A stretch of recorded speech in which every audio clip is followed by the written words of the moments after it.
बेपासे खे अहम ख़बर ॾियूं पिया। सिंध हाई कोर्ट लाड़काणे बेंच में ओमे रुबाब चांडियो जे 3 घर भातियुनि जे क़त्ल केस जी ॿुधणी थी। जवाबदार MP बुरहान खान चांडियो अदालत में पेश थियो।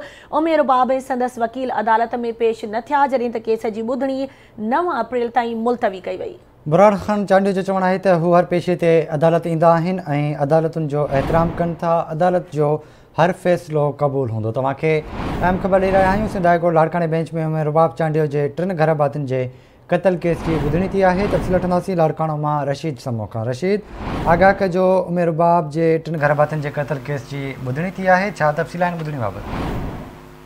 जी बिल्कुल बिशारत। Sindh high court circuit bench Larkana में मेहर वाक़े बाबति पीपुल्स पार्टी जे MP सरदार खान चांडियो ऐं संदसि भाउ बुरहान खान चांडियो जी ज़मानत रद्द कराइण लाइ ओमे रुबाब चांडियो तरफ़ां दाख़िल दरख़्वास्त जी जेकी ॿुधणी आहे उहा थी आहे। MP बुरहान खान चांडियो पंहिंजे वकील समेत अदालत में पेश थियो आहे ऐं ओमे रुबाब चांडियो ऐं संदसि वकील सलाहदीन पंवर अदालत में पेश न थी सघिया आहिनि, जंहिं ते अदालत दरख़्वास्त जी ॿुधणी जेकी आहे उहा 9 मई ताईं मुलतवी करे छॾी आहे।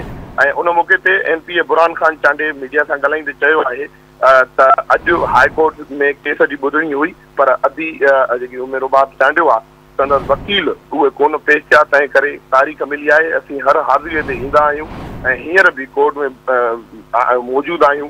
जेको कोर्ट जो फ़ैसिलो हूंदो उहो असांखे क़बूल हूंदो। जी ठीकु आहे, वॾी महिरबानी रशीद तफ़सील खां आगाह करण जे लाइ।